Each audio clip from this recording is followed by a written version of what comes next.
Hi, my name is Dawn and I'm a middle school librarian. This is how I process books into my collection. When I get a new book that I want to add to my collection, I add it to the database and attach a school library barcode to the back of the book. I put it right over top of the book's printed barcode. I do this so that when the kids are using our self-checkout system, there's no confusion. They know exactly which barcode to scan because there's only one visible.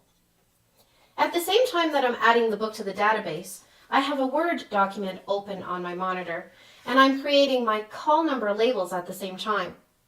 As you can see, I have 2 call number labels for each book. I do this so that I can attach the call number on 2 different places.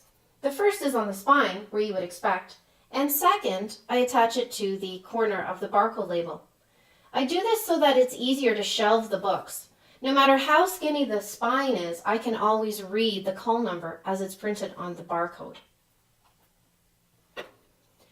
When I'm adding the book to the system, I make note of its genre, if it has one. We divided our fiction section up into genres to make it easier for students to find the books that they love. We have fantasy, science fiction, mystery, graphic novels, and historical fiction. And we're in the process of adding romance. When I'm adding a book to the system and I see that it belongs to one of our genres, I note the designation beside the call number in the database in parentheses. If a book belongs to our mystery genre, I will type MYS beside its call number. This is so when we have staff and students searching our online database to find books that are in our collection, they can see very quickly and easily where they should be searching for the book. If they see MYS, they know to head right for the mystery shelves. I don't just write MYS on the call number though for the spine. That's boring. Instead, I've created colorful graphics to indicate the genres. This one is for mysteries. If we have a look at this book, we can see that it's a mystery book. It has the mystery genre label right on the spine. This makes it easier for shelving the book and easier for students to find books that they enjoy. I cut out one of the call numbers, small enough to fit in the bottom right-hand corner of the barcode. You can see that I've already printed my school name on the sheet of barcodes when they first arrive from our central support location. That saves me a step now. Once the call number is attached to the barcode, I protect it with a clear mylar tape label over top.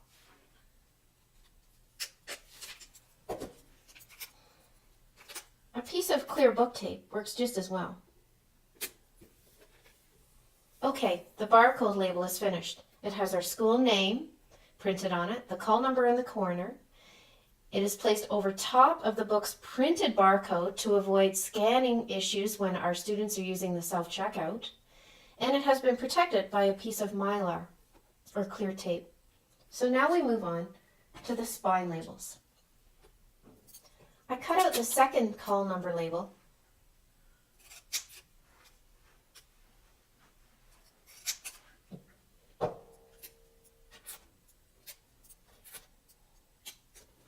And I attach it near the bottom of the spine.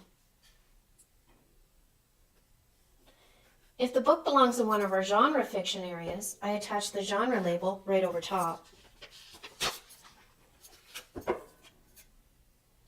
When the book title is long, I try to trim my labels so as not to cover up any of it. Now that the labels are attached, we need to protect them and the spine. I use a wide book tape to do that. Like this.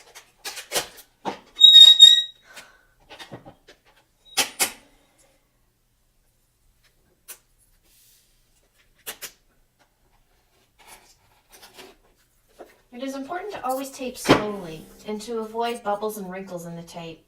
I push it down very carefully, all the way around to make it nice and smooth. But that's not all I tape. I want to protect the inside spine, where pages often start to fall out after the book has been read a few times. So I tape there as well with my narrow tape.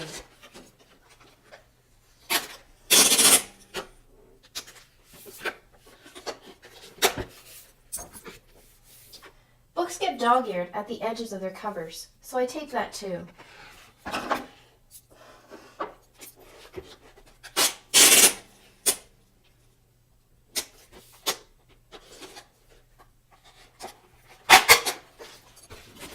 Again, I wrap the tape around very carefully to make it smooth. Now I flip to the back of the book and I tape the same 2 places.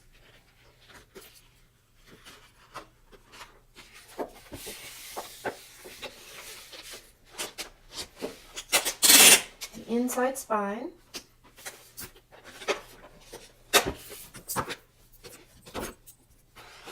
and the back cover.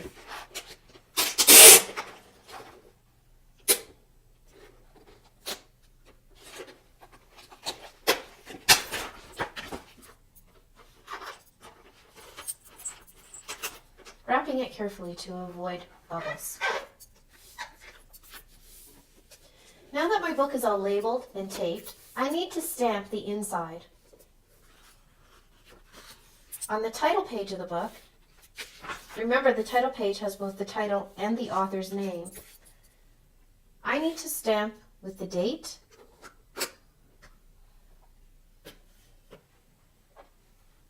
and my school's name. I then turn to page 35.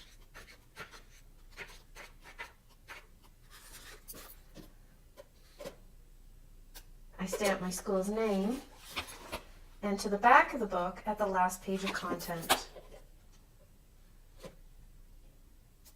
In a fiction book, it's the last page of the story, but I don't want it to adhere.